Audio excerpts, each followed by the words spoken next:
Belladonna, thanks for coming on. I really appreciate you taking the time to have a conversation with me. Would you mind telling us a little bit about yourself before we get started? Hi, Tom. It's so nice to be here. Thank you for having me. So my formal title is Lady Belladonna LaVeau. I'm the Archpriestess of the Aquarian Tabernacle Church, which is an international world organization. I live at the world headquarters in Index, Washington, which is paradise, but we don't get really good mail service and internet, but that's paradise for you. I think that's on purpose and by design. I built a college. We have a group exemption. We have the same kind of legal exemption as the Vatican and the Mormons. So we have the ability to create subsidiary organizations and affiliated churches around the United States and the world, although sometimes governments in other countries are more difficult to deal with because of their laws. But we have the fourth largest scouting group in the United States. We have the only state recognized legal college of Wiccan ministry. And let's see. Yeah, that's pretty much it. We have charities and do all of the things that churches do, only we're Wiccan and pagan in nature, earth-based. Awesome. That's actually really cool because I'd like to start a church, like a secular kind of a church in a similar way. So if you guys like, how did you do that? How did you build that? What is the process? Do you have like a guide to help other church organizations start something similar? Well, we don't, because once we did it, it was a 4-year fight.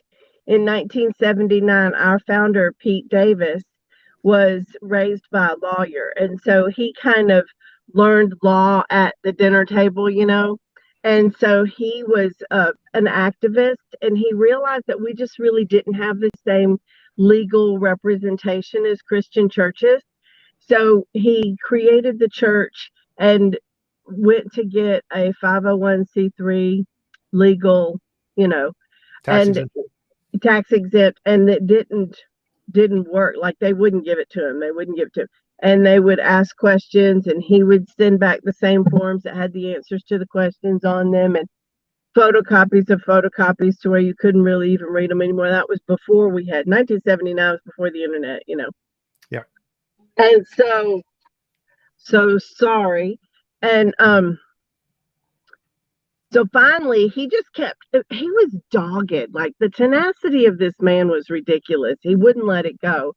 So he kept sending stuff in. We have 4 big 4-inch and 3-ring binders of documents that he sent to the IRS. He finally got the 501c3 exemption, and he noticed that the name was an Indian name. And so he went ahead and applied for the group exemption and got that too, which was like unheard of. And then they changed all the laws after that. And I've had people tell me that they've looked into it, and their lawyers told them that it would be millions of dollars to get a group exemption again. And I've been in legal battles where the lawyer was like, "You have a Soul Corp and a group exemption? Let me see it." And then I pull them out, and they're like, "Wow." They all drool over the paperwork and make copies of it and show their colleagues and stuff, because it's so rare. People just don't have it. So, Yeah. but yeah, I'd be happy to share any information I have, but I didn't actually get it. Our organization is 40 years old. Oh, that's so cool. Cause yeah, I've been trying to do that too. And it is quite the process to try to get tax exemption. So yeah, if you could forward me that information, I'd really appreciate it. Cause I'm trying to work with several lawyers on trying to get this process of starting a secular church. Our goal is to build like affordable housing for people so that they can afford rent and not have it go up on a regular basis because people just own lots of property. There's a similar organization here in Minnesota called the NOAA Impact Fund, the Naturally Occurring Affordable Housing. And what they do is they purchase apartment buildings and offer them at a set rent price so that the rent doesn't keep going up for people, which is really cool. That is really cool. Yeah, I would be happy to help you in any way I could. Thank you. Appreciate it. Yeah, so tell I think me more that's about a noble cause. Sorry. Oh, sorry. So tell me more about the Wiccan Church and your organization. So what we do, we're more of a facilitating body than a governing body. We provide opportunities for people to do good in the world, you know. So like food banks and things just like you're talking about. Church creates culture in our world. And so what we're trying to do is create earth-centered culture where people live in harmony with the planet instead of feeling like they rule the planet and they can just make a big mess here because that they're not coming back. We focus more on earth-centered, earth stewardship kind of things and taking care of each other, and it's less about um profits and more about people and the quality of life and those kinds of things. So we facilitate people's goals and dreams to help bring about a better planet, better world, better culture. Yeah, that's awesome. I think that's what churches should be. Most of the Christian churches don't really do that. They have other alternative methods and goals. And if I think if more churches were kind of like the secular organization of what I'm going for and what you're doing, the world would be a much better place. Agreed, 100%. So tell me more about like Wiccan in general. Like for me, I'm a skeptic. I don't really believe in anything supernatural of any kind. Could you tell me what it is that you believe in and what got you to that belief? I sure will. And I tell you, it's fun to watch you because you're very fast with these Christian ministers. And it's really fun to watch how quick your mind is and how you debunk the faith-based um, Arguments? mythologies. Yeah. I'm trying to find a pleasant word. But yeah, so Wicca is basically a framework to help you find your connection to spirit. We believe that everybody is inherently connected with the spiritual world. Like it's the fifth element. Like you have earth, air, fire, and water, and then spirit. And everything is made up of a compilation of these elements. And that Wicca is just it's kind of like the cubicle in your office. You've got a chair and a desk and a computer, and you hook into the Wi-Fi and the electricity, and then what you do with the sky's the limit, right? So Wicca is the framework that allows you to connect with spirit. It's a very experiential religion. We move from faith to knowing. Like we believe things will happen. So like when people pray or they cast spells, they believe it's going to happen, but then when they see it happen, it's knowing, right? When you talk to God or goddess, we believe in a god and a goddess. When you talk to them, it's prayer. But when they talk back to you, then it's hard to deny the existence of that. And so we facilitate a relationship with God and goddess that is real and you can't touch it, but you know it because you've experienced it. Awesome. Right. And how would somebody like me be able to contact them and hear from them? How would someone who's a skeptic be able to interact with the gods? Well, Tom, I hate to quote the Bible at you, but I was raised Mormon and I was a champion scripture chaser. And so one of my favorite scriptures is knock and the door shall be open to you. If you ask God to reveal themselves to you, then they will. I find that when I prayed to God as a Mormon child, I didn't really get an interaction out of it, right? I felt like, I don't know, maybe there's too many people praying to God and he's busy. I don't know. But when I pray to the goddess, she answers me, right? So it's just a matter of suspending your disbelief and reaching out and waiting to see if there's an answer. Because like if you have a conversation with somebody and you're like, speaking at them, speaking at them, speaking at them, and then when you're done speaking at them, you just get up and walk away. Like most prayer, that's what it is. Dear God, help me find my shoes. Amen. You walk away, right? Then there's no interaction. But meditation allows you to sit and listen, and you have to go through the process of getting your mind out of the way, because there's this part of your mind called the chatterer. If you've ever just sat and tried to turn your mind off, it'll just start talking at you, right? Like bills and just nonsense stuff. Sometimes things that happened when you were a kid and whatever. You have to go through a process of getting that out of the way and being able to just witness the silence and sitting in open-hearted space where you can listen, and then you'll get information that sometimes it feels like it's you, and then if you like, I don't know, I've written stuff down where it's like weird stuff, and then all of a sudden it starts being really powerful things that you need to hear, that spirit, and it's different. You feel it's different. You can feel the connection. And I believe that God speaks to everybody. And like I say God, but I mean the gods. There's like, I believe that there's this one big force of nature that we all exist within. And then there's these different kind of like channels on a radio. There's different faces of it that appeal to people in the way that they need. Like God and Goddess is big enough to speak to everybody on the level that they need to be spoken to on, right? And so when you just open up and reach out and, like I said, suspend your disbelief and allow it to happen, it happens. Do they do more than just talk? Can they actually help you find your shoes? As the example you used, yeah. I like that one. Yeah. Well, it's like really big, important things, but also like little bitty things. Like I was doing something the other day, and I got this image that my bra was gonna break, and I was like, I've never had that happen with these new bras that I'm wearing, in my mind, right?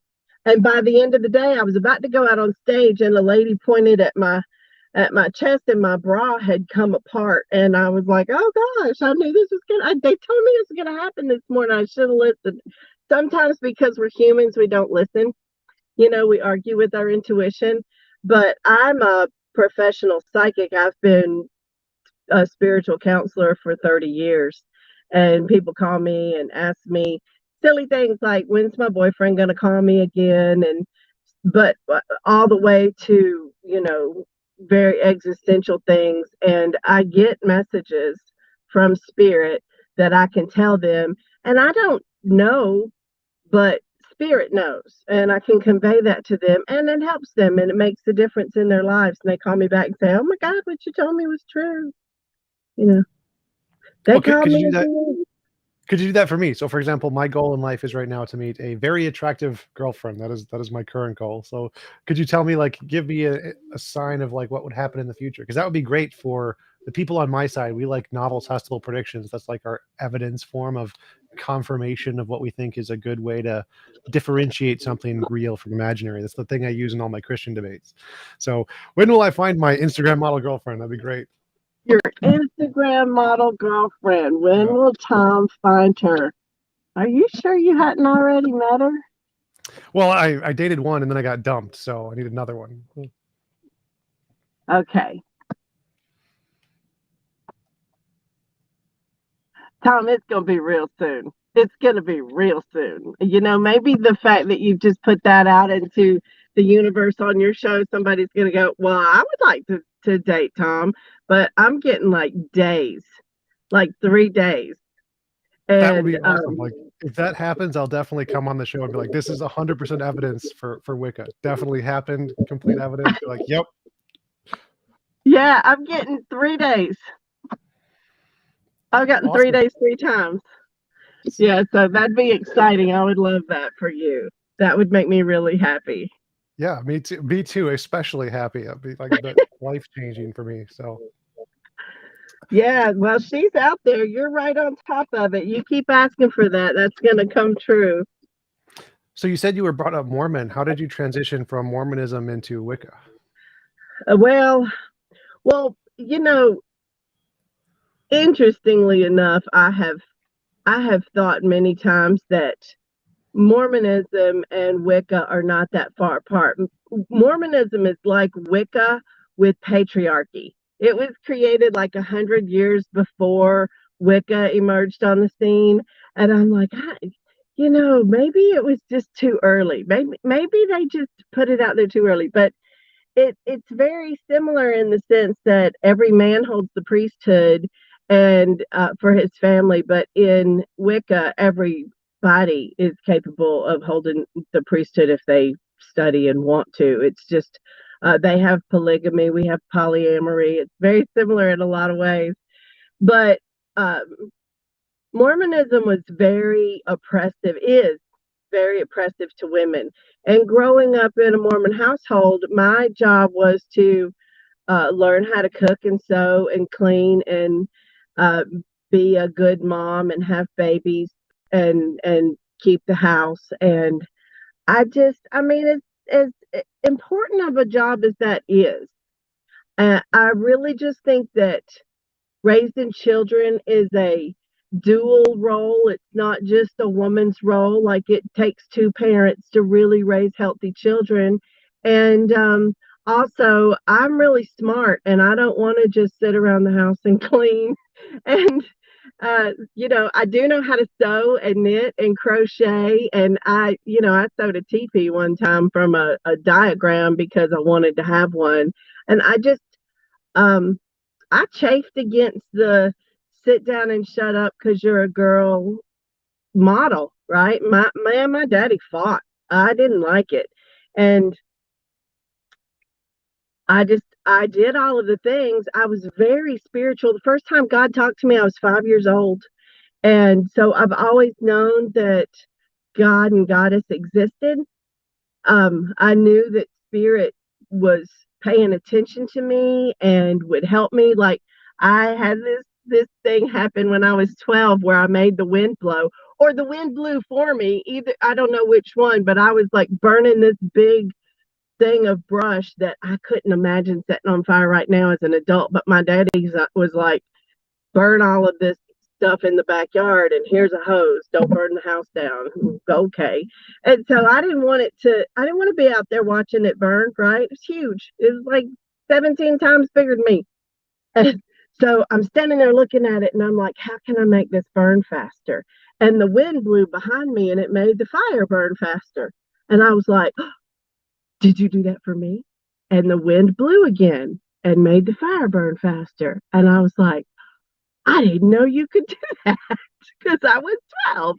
And so by the time my daddy caught me, I was, 12 years old. I'm back. I've got my back to the fire going, Mr. Wind, blow. And then I'm like getting the wind, and the wind is just gusting and burning the fire. It was so much fun.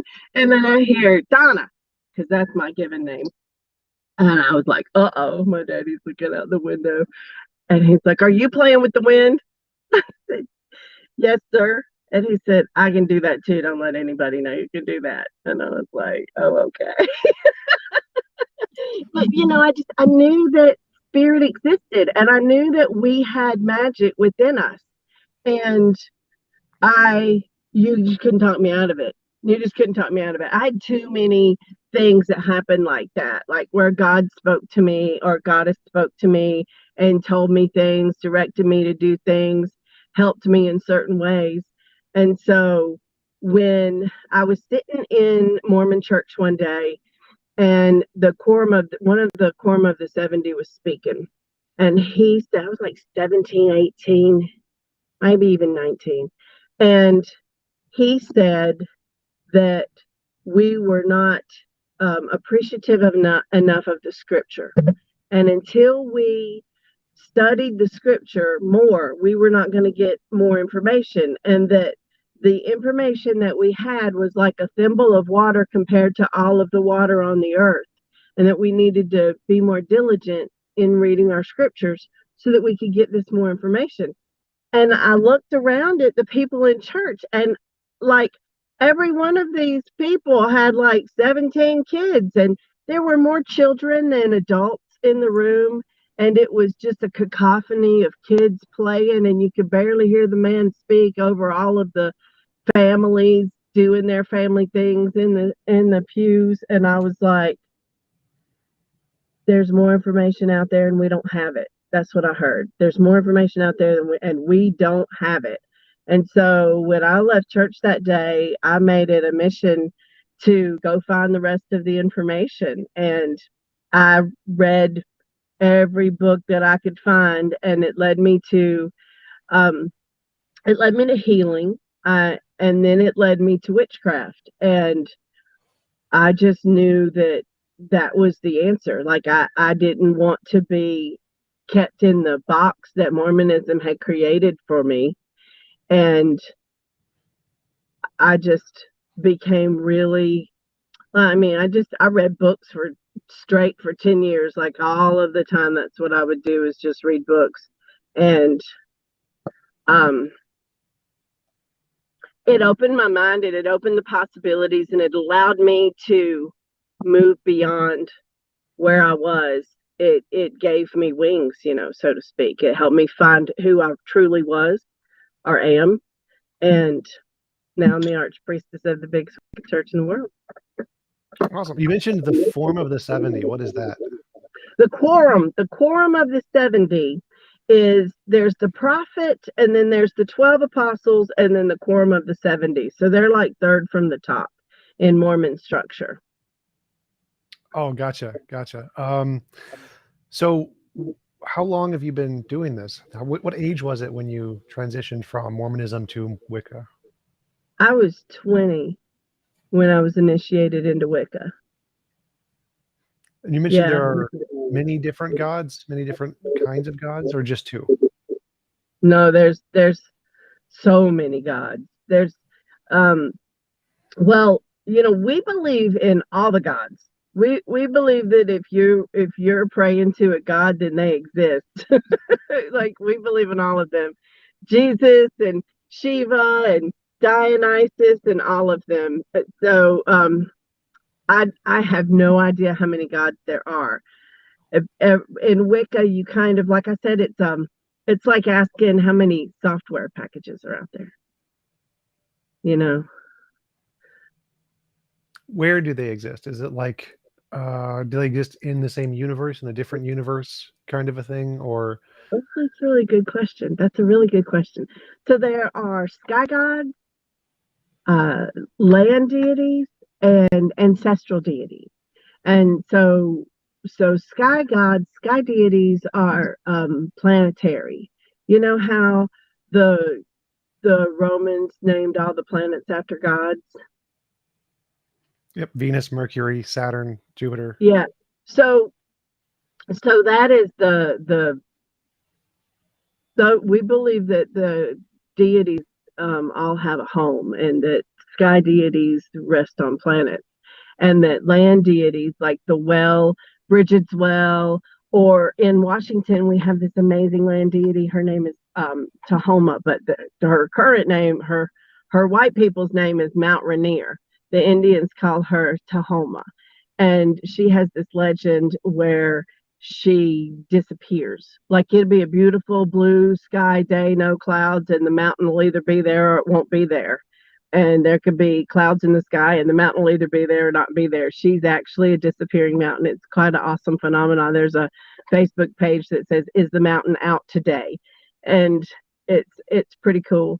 And then there are ancestral deities, people who have done something that are collected enough legend that people still refer to their stories, and they become deified over time. Like Marie LaVeau is actually a Loa in Yoruba, but she has become so powerful that she's an ancestral deity. Are there any evil deities or bad deities that'll hurt you, or mischievous ones like Loki from the Norse mythologies? There's trickster gods for sure, because some people can't learn any other way. They have to be tricked into learning their lessons. but we don't believe in an inherent evil like the devil. We don't believe in we believe in the balance. So like the lion has to eat, but it sure does look evil when a lion kills something to eat it to us because we're removed from that reality. But if the lion doesn't kill the gazelle, the lion will starve and die and we won't have lions anymore. And if the lion doesn't eat the gazelle, then the gazelles will overrun the planet and then they will die of starvation. There's a balance, right? And so if you do good things, we believe very simply, like it's more complex than this, but simply put, we believe if you do good things in the world, then good things come back to you. And if you do bad things in the world, bad things come back to you. And that is what you have naturally drawn to yourself. We don't believe that there's just things out there trying to hurt you or steal your soul and take you to hell and stuff like that. We believe in reincarnation. We don't believe in eternal salvation or eternal damnation. It's more cyclical than that. Because you go to sleep, you wake up in the morning, you live your day, you go to sleep again, you wake up in the morning. We believe that life is kind of the same cycle. You're born, you live your life, you die, you have a resting phase, and then you do it again. And this is part of the soul's evolution. And it's microcosmic and macrocosmic. Some scientists believe that the Egyptian history is a microcosm of human history. Have you heard that? I don't think so. I mean, I think like there's the thing that history repeats itself, and so that there are certain things that happen repeatedly in history that happen both on the short term and the long term, and that there's parallels in those. Yeah, exactly. And so we believe that if you do good things in the world, it doesn't stop you from having challenges. But challenges are not designed to destroy you. They're designed to strengthen you. Like when you go to the gym and you pick up weights and you work out and stuff like that. So that is to make you stronger. So when a challenge happens and you're up to meet the challenge and you overcome it, then you're stronger. Like I've learned so many things. A lot of them were very painful lessons, and you have to just be up for the challenge instead of, oh God, the devil's out to get me, this terrible thing happened. No, you are experiencing the human condition. Get yourself together and deal with your life. What about like really extreme cases like children with cancer who are terminally ill? Because from my perspective, we see the world as really bad. It's mostly out to kill us. Like 99% of the world or the universe is uninhabitable life. Like if we went into space, we'd instantly die.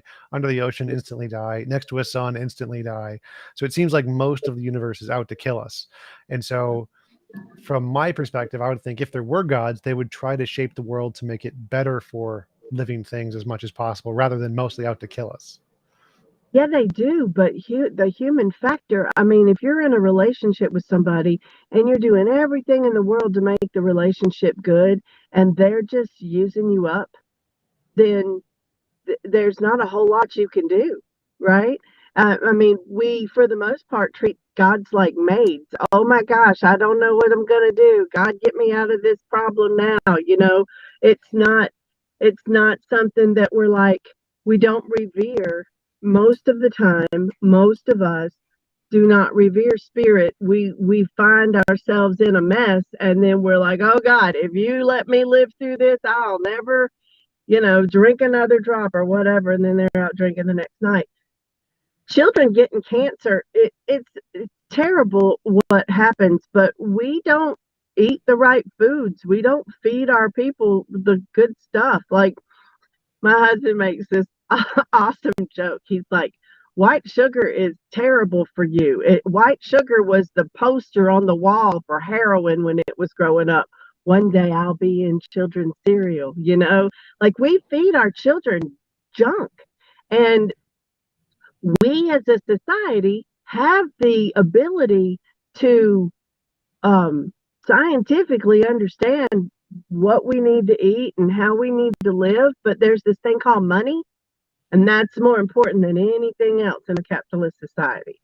So if feeding you white sugar and grain is going to make make the people with money, they're going to put that on the market. And if you try to feed your kids eggs and they don't want to eat them, and then you get them to eat Fruit Loops, then that kind of that that's just the easier choice, and then we reap the rewards for those behaviors. There are I don't know if you ever watched the movie The Magic Pill. I think so, a long time ago. It's a documentary. I don't know how long it's been out, but it's it's a documentary about how people don't want to eat better; they just want a pill. Can you just give me a pill to fix this? And there was an Australian doctor who they tried to take his license away because he said the problem with diabetes, cancer, and autism, the epidemic of these things in our lives is directly correlated to the fact that we eat sugar and wheat. And the movie's fascinating. He talks about the Aborigines and how they basically had no disease until they met white men, and now they eat biscuits and jelly, and they have diabetes and cancer, and they used to die of old age and crocodile bites, and now they die of sugar, diabetes and stuff like that. So feels like I'm getting the light again on me, but Yeah. it's my natural glow, Tom. I don't know what to say. Yeah, we're sitting in the shade and everything, so I don't know where I think that. it's just like a reflection off of the dashboard, probably like a reflection off of the glass right above you in like the windscreen. Okay, well, let me see if I can put something on this. Oh, there we go. There we go. That's so much better. Thank you, Dusty. So it talks about how okay, so what I was saying is when you take wheat and sugar and you put it in water and you let it sit at a warm temperature, what happens? It becomes alcohol. Fermentation, right? And so when you put this in your body, what do you think happens? Fermentation. So they have cures for cancer. I know people that have cured cancer, and not with chemotherapy and stuff like that, but with diet.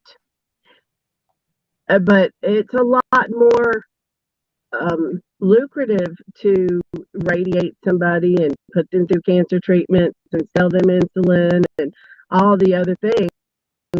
So we are set up in our society to make the best decisions for humans. We're set up in our society to make the best decisions for profit. And so as long as we choose that as our guiding light, we're going to have major problems with kids getting cancer and, the terrible things that happen in the world. I mean, there's some real big problems in the world, and a lot of it is because we're more concerned with making money than anything else. Cutting down the rainforest. The planet has COPD. We have climate change. All of that kind of stuff. Climate change isn't real. Well, I mean, just look around, you guys. Come on, the polar ice caps are melting. But we will deal with the balance. The balance will exert itself, and it will be different challenges. If the bees die, we'll find different foods to eat. There will. Humans are very flexible and adaptable, so we will figure out a way to survive no matter what happens. But it will be. There have been more than one times when humans had huge civilizations and then they went down to just a few people without any technology, and that is a cycle that continues to repeat itself. And I hope that we find a way to learn to live with spirit and each other and the planet that brings about a harmony and balance, because we're supposed to be healthy. We're not supposed to be sick. We're not supposed to be struggling, where there's enough for everybody. There's enough food for everybody. There's enough space for everybody, until you get a few people hoarding all of the resources and then leaving the rest of us to fight over a little bitty portion. Then it feels like there's not enough for everybody. Then people get desperate and they do desperate things like, steal and kill and cheat and lie, and all of those things are born out of desperation. I don't believe that people are inherently evil, but I believe that when they are put in unnatural situations where they are challenged beyond their ability to deal, and the way the world is right now, this happens to a lot of people, then they do things that they regret and would not choose to do. But I would tell you right now, I'm a mother of three. If I didn't have the money to pay my babies, to feed my babies, there is no telling what I would do to take care of those children, What about for people in before, like America, before we were focused on money? It seemed like people were still dying of all kinds of disease and things just because it's like disease is like just a natural part of the world. It seems like um, as we go on with technology, people get more healthy over time. But if we look at the past, it seems like the world was still out to get us. People were dying of childbirth, naturally occurring childbirth. It's not like they had modern medicine to help them. People were dying of starvation and thirst. Like you mentioned, wheat and sugar, and those have helped the planet go from a population of less than a billion to 8 billion almost now. And so it seems like as humanity, even though we focus on money, we are building these like technologies to improve humanity, to improve our lives as much as possible. And that in the past, when we were closer to nature, we died a lot more. It was a lot more of a struggle for humanity. Sorry. I'm trying to get the light to not be on me. So that's all right. Okay. Well, I think that the struggle, like I said, I think the struggle makes us stronger. But when you have death and childbirth, well, then we figure out better ways to deliver babies. When there was this situation. I don't remember which war it was, but there were so many wounded that they had to get midwives to come in and help with all of the wounded. We had to get midwives. And so the midwives were working on people, and their success rate in healing was way higher than the doctors. And they couldn't figure out why. And what they discovered is that the midwives were washing their hands between patients and the doctors were not. So, technology definitely moves us forward, but like I said, we had technology. We had technology, and then we lost it. Like with Atlantis, some people think Atlantis was a myth. I don't think it was. And then we had all of these flying machines and whatever that they say Atlantis, and then Atlantis fell. Well, they wonder how Atlantis fell. What happened? They knew that something was going to happen. They had all that technology, and why didn't they know that they were going to destroy their world if they didn't behave differently? Well, they did. But we're sitting here looking at how we know that we're destroying the planet with what we're doing, but look what's happening. People don't want to do anything different. They don't want to live any different. They don't want to change. That's good. Okay, that's good. They don't want to change what they're doing. They don't want to change their lifestyle. They don't want to change how they're making money. We have green technology options. The gas companies don't want us to do that. They put out propaganda. They put out misinformation. The people that have control the people that don't have, and they, lie, steal, cheat, do whatever they can do to maintain their status quo, even though they know that it's not good for our future, but they're not going to be here, so they don't care. The challenges of the world are complex. And yeah, we've always had struggles, and we're always going to have struggles. Our struggles are going to be different. Like now, it's a struggle to get off the internet. you know, Back in what you said, the 1800s or whatever, back in time, people have died of thirst. They've died of starvation. Well, there are schools of thought that say that you know you if you don't have water, you can't drink. You don't have water. But there are different ways of utilizing your resources that allow you to find water if you know where to find it. There are people that live in the desert. They don't have any problem finding water because they know where to find it at. Ignorance causes a lot of our own. We create our own problems with our ignorance. And we find knowledge, like knowledge is power. So if I hoard all of my knowledge and I don't share it with you, then I have more power. When actually, when you share knowledge, you create more power by helping other people. You create more power. But if you don't look at it that way, you don't see it that way, then that's not your reality. That's not your paradigm. So I think a lot of it is ignorance. Finding we've got an amazing amount of technology right now, and there's still so much information. When in the age of information, misinformation is a big weapon, isn't it? For sure.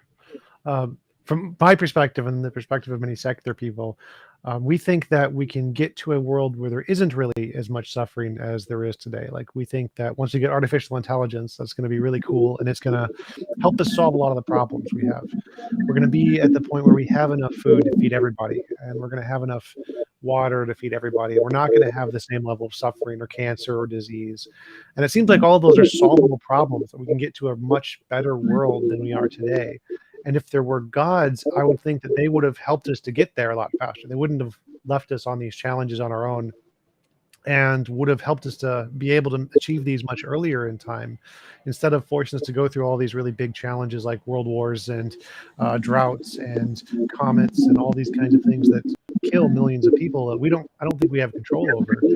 It seems like if there were gods, I think they would have been able to help us solve a lot of these problems much sooner if there were like really perfect moral gods or whatever.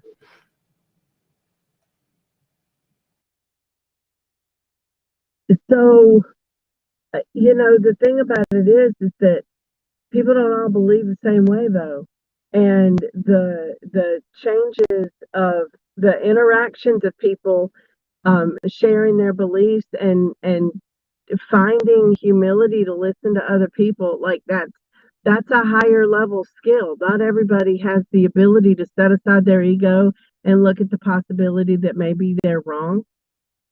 But again, you're not talking about God. God can't do anything about this politician is he's got cancer now and he's about to die, so and it's messed up his brain, and he has the power to now attack these people, and he's all paranoid because he's getting older and he's about to die, and he's seeing, I don't know, seeing the barn.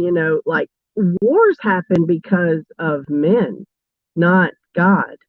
And could God come down and say, "Oh, stop the war," hooty guru moment? Could, but would they be listened to?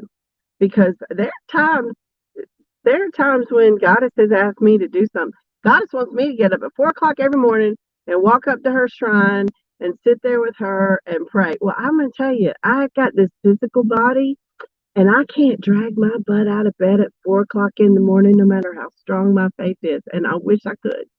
Like, I just wish I could.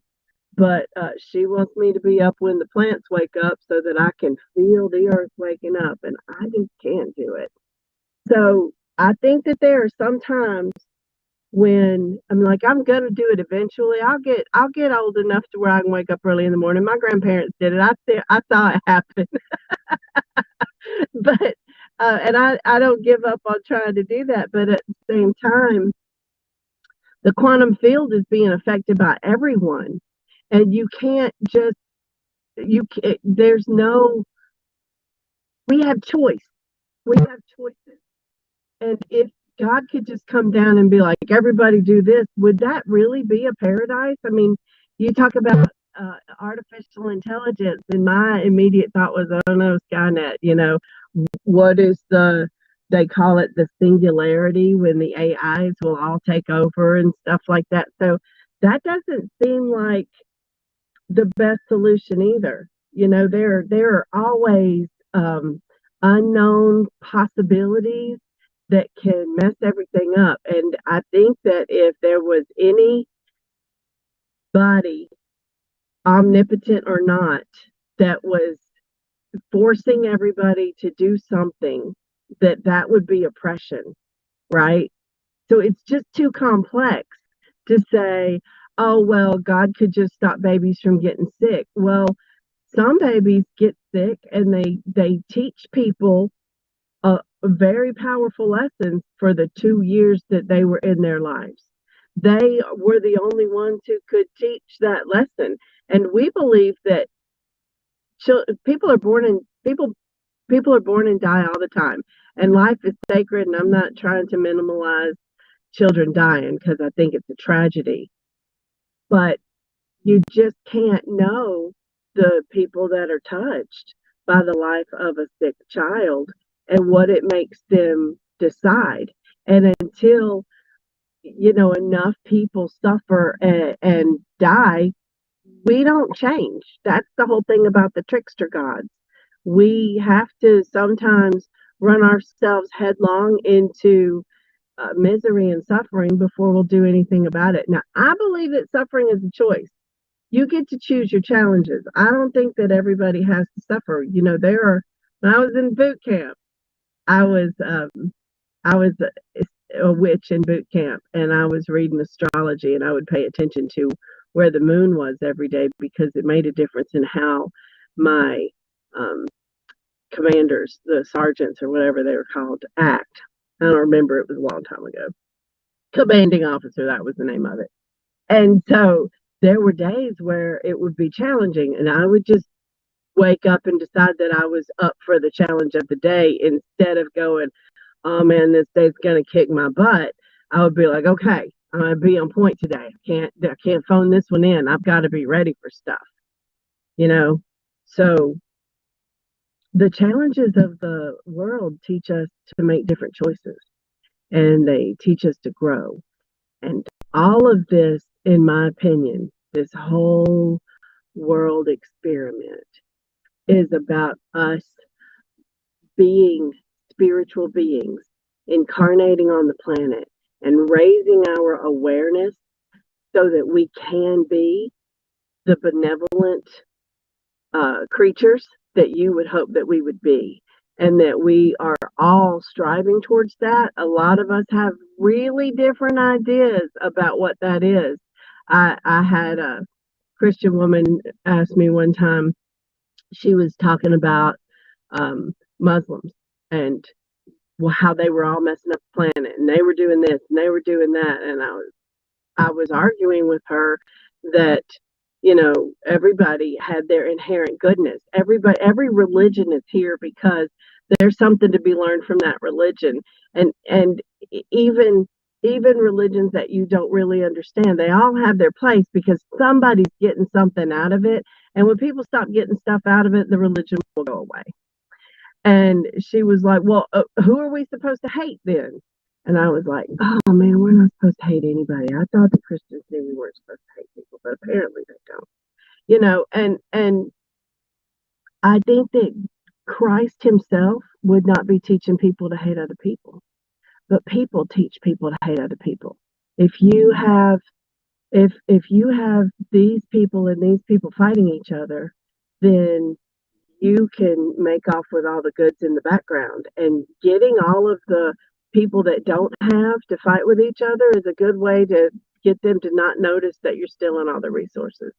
And I really believe that right now what's happening in the world is that we're being tricked into fighting each other. And it might not be just right now. It might have been a long time, and I just didn't notice it because I wasn't old enough and wasn't paying attention. But there's just a few people with all the resources.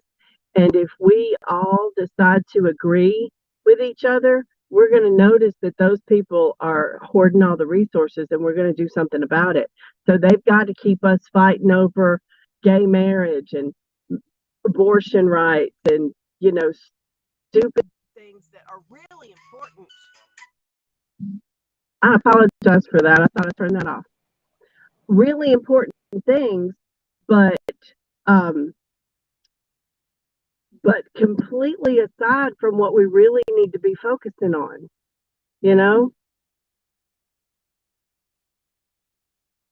Yeah, for sure.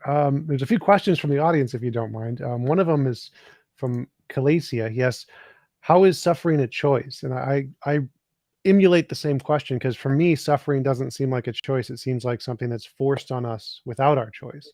And if there's a way to choose it, I think a lot of people would choose to not suffer as much as possible. Well, it's all about relative truth, right? Like, what is true for you?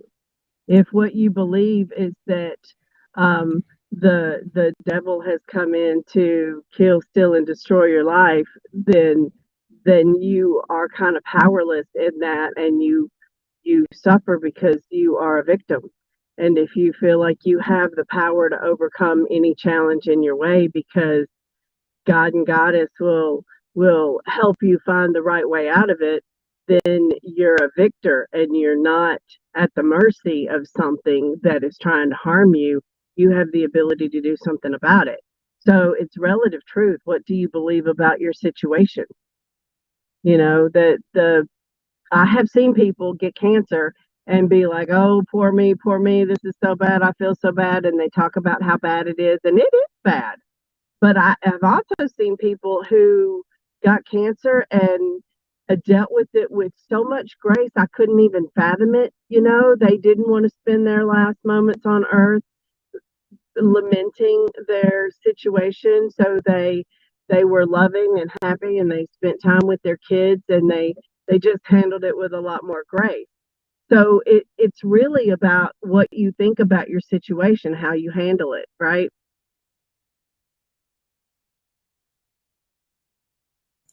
Sort of, but I think, like, because Silesia isn't a Christian, and so from the perspective of like many people, it seems like children suffer before they even have a worldview, before they have any beliefs, before they have anything to feel or think. They don't choose what they eat, and so it seems like suffering is just it's hard to imagine how you can have control over your suffering. It seems like the world forces you to suffer no matter what you do, and there's no way to really escape that. It's like out of your control.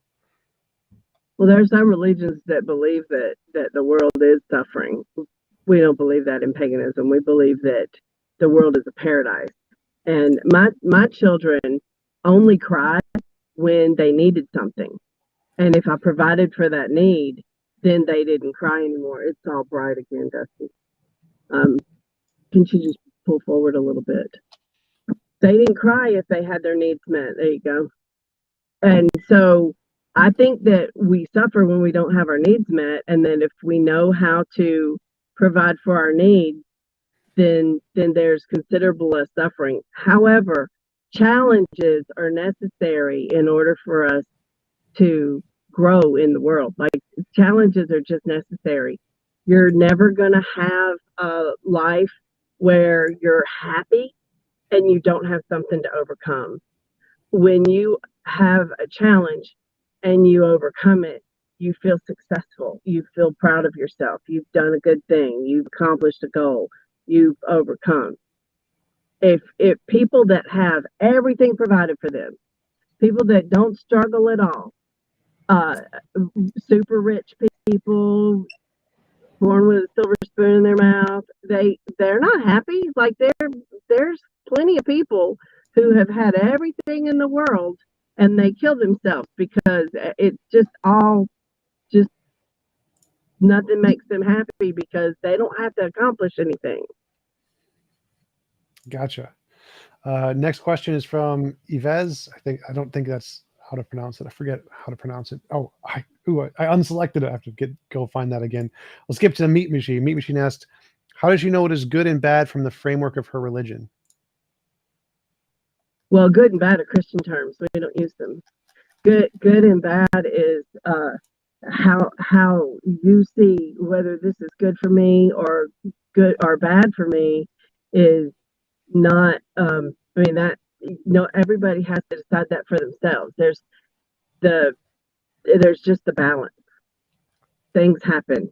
You decide if they're good for you or bad for you. What might be good for you might be really bad for me. There's a whole lot of people that think that the anti-abortion laws are the best thing that ever happened. I think that it's atrocious. So it's a matter of personal opinion and relative truth. Relative truth is a fundamental thought in a fundamental principle in our religion, and the relative truth means that your truth is based on your experiences, and nobody can live your life. Nobody can understand. They can't walk in your shoes. So they don't experience life the way you experience it. They can't have the same truth that you have. So, for people who do believe there is an objective good and evil, you'd say that you disagree with that? Well, I would believe that they believe it. Gotcha. All right, I found the question again. It's from Eves, I believe is how to pronounce it. How can Wicca change the world for good?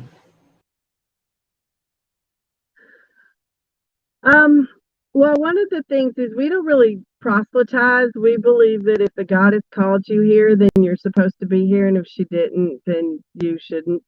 We don't try to get people to join our religion, but what we do is try to respect all life and utilize our resources wisely to where there's enough for everyone, and to be stewards of the earth, to take care of each other and the planet that we live on, and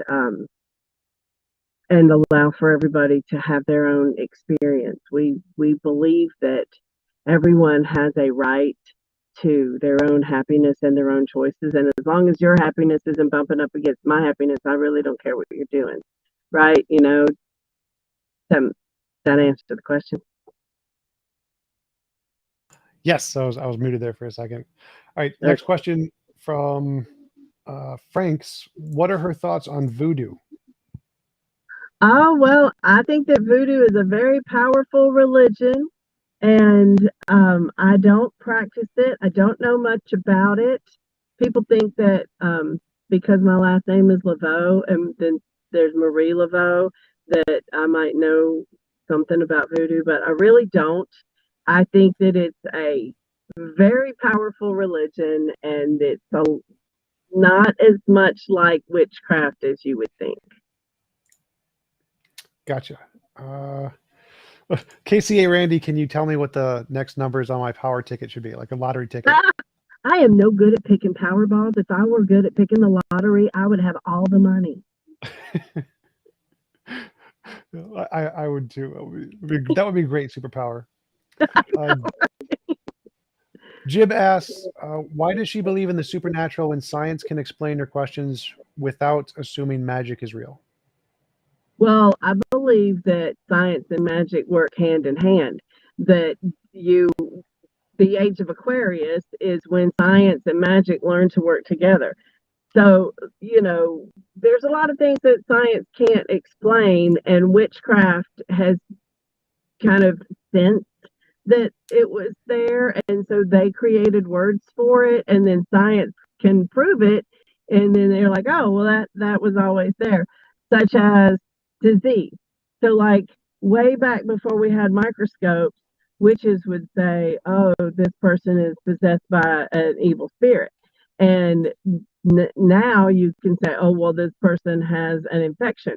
Well, if you are intuitive, you can tell that bacterial infections have a causal intelligence. Like, they all have one intelligence, and if you can remove the spirit of that intelligence from the body, you can kill the infection. today we have antibiotics, right?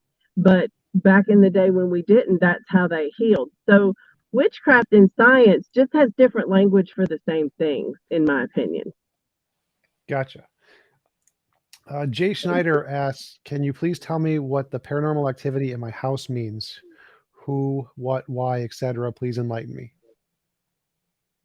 I charge big money for that. You'd have to fly me over there.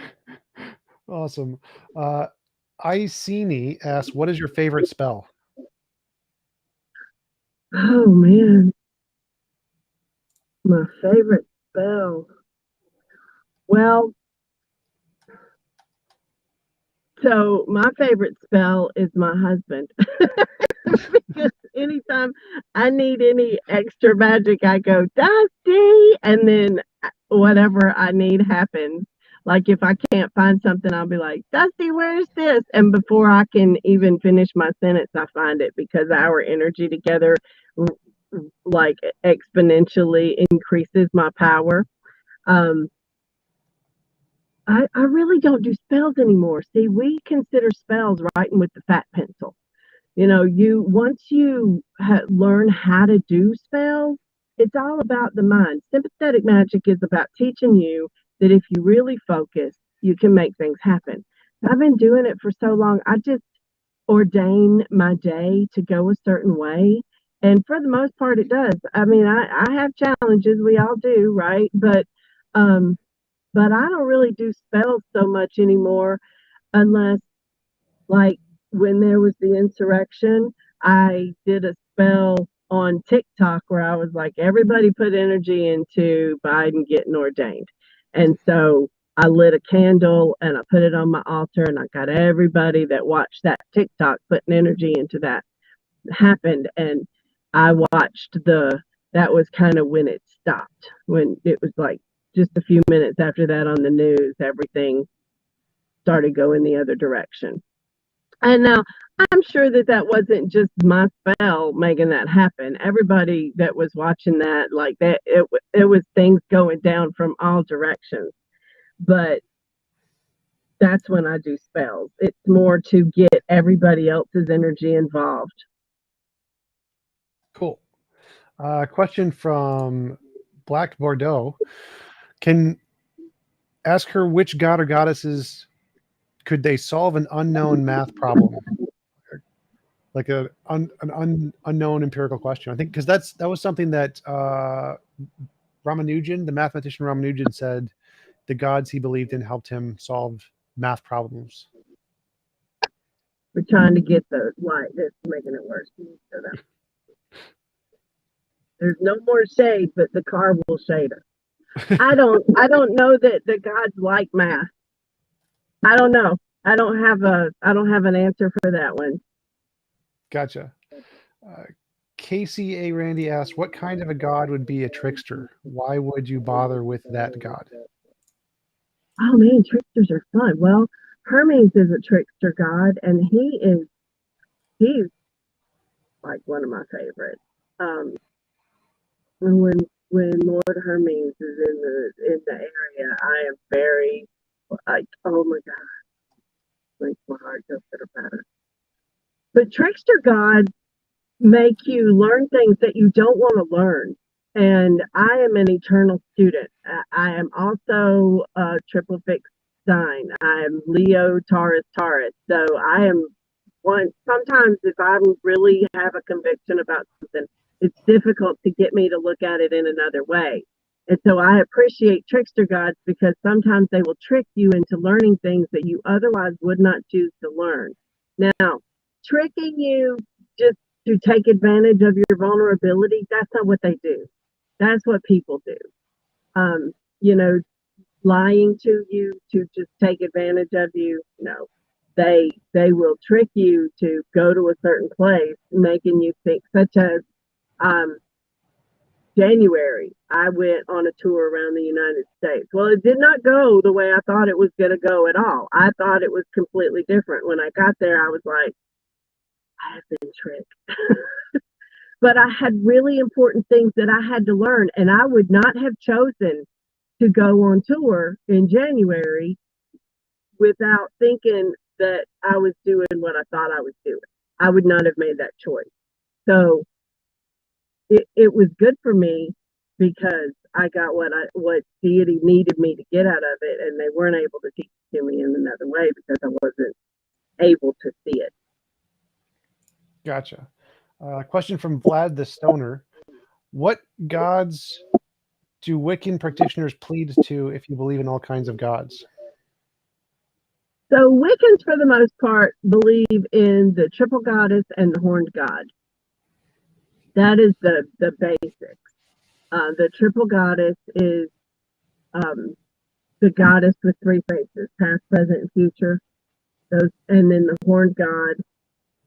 People often think that the horned god is the devil because when Christians took over Europe, they decided to demonize the god of the pagans in order to overtake the people. I mean, that's a standard political ploy, is you demonize the previous religion to convert all the people to the new religion.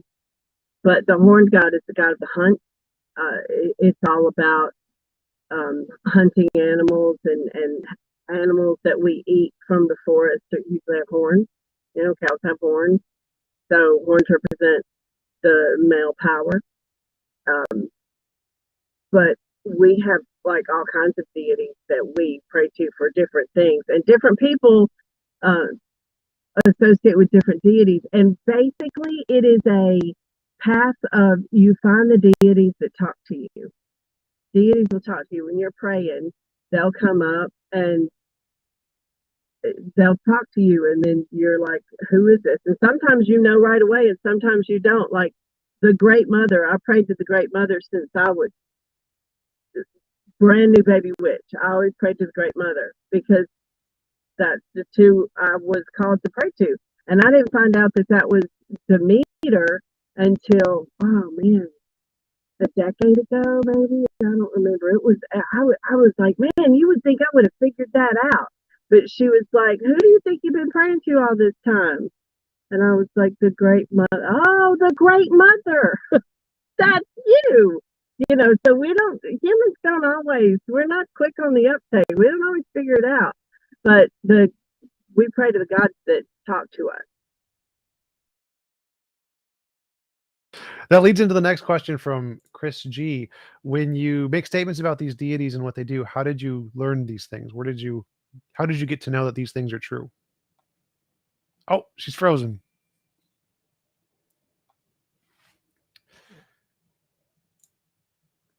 Give it a minute. Last time she reconnected.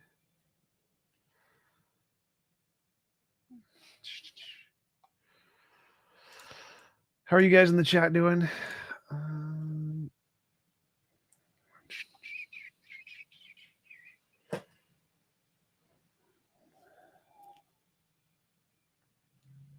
Frozen Spell. Yes. It was a good movie. Too much singing, though.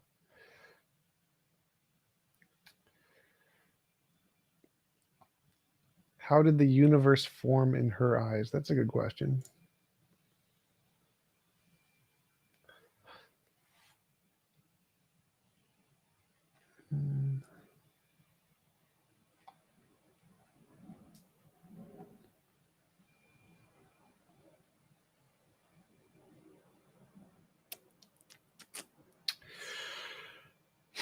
Not high enough for this yet.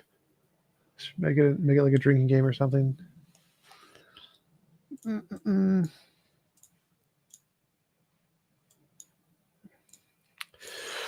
I recently did an interview on Only Sky. It's not OnlyFans. It's a very similar name. Only Sky is like a secular journal started by Hemet Mehta.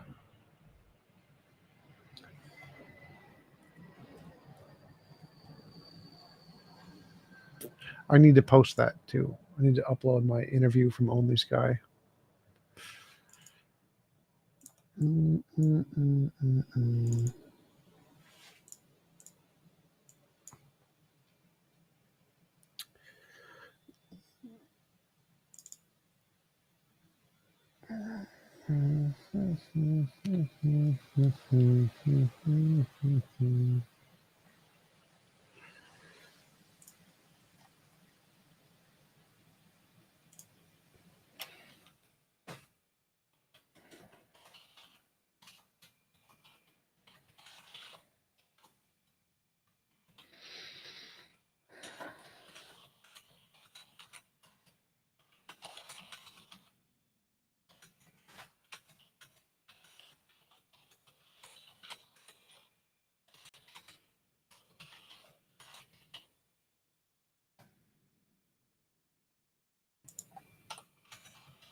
Who authored the Bible? Hey, how's it going? My phone got hot. Yes, that happens. I've had that happen a couple times.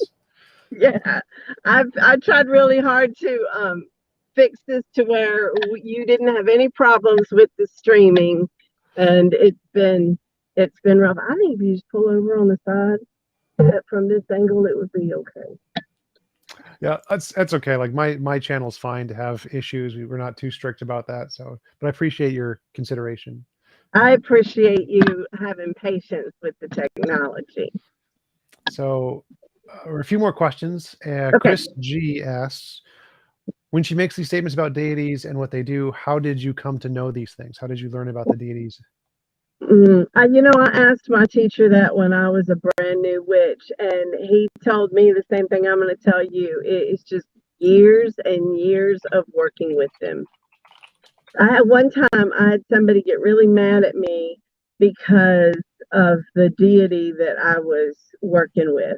And they were like, "You're not allowed to work with those deities." And I said, "Well, I tell you what, if you don't want me to work with those deities, tell them not to talk to me and I won't." So it's just a matter of who's talking to you. Gotcha. Next question from Isani. Can you ask her that I want to start practicing black magic, and can she direct me to the best place to start learning? I know one person that practices black magic, and her name is Jasmine Ambrosia. JASM. I think it's INE. Jasmine Ambrosia. You could look her up on Facebook. And she also has a YouTube channel. And that is the only practitioner I know that that I could refer anybody to. I don't practice black magic. I'm very much a for the good of all person. Frank asks, how did the universe form in your eyes? How do you think the universe began? Oh, we're doing creation myths at Hecate Sickle Festival this year. We do a festival every October. It's the 6th through the 9th. And we do one Easter weekend as well. We do the Eleusinian Mysteries on the Easter weekend. And then the festival that we're doing at Hecate Sickle Festival is all about creation myth. And the way that we believe the universe was formed is that in the beginning there was the void of space, like just nothing, right?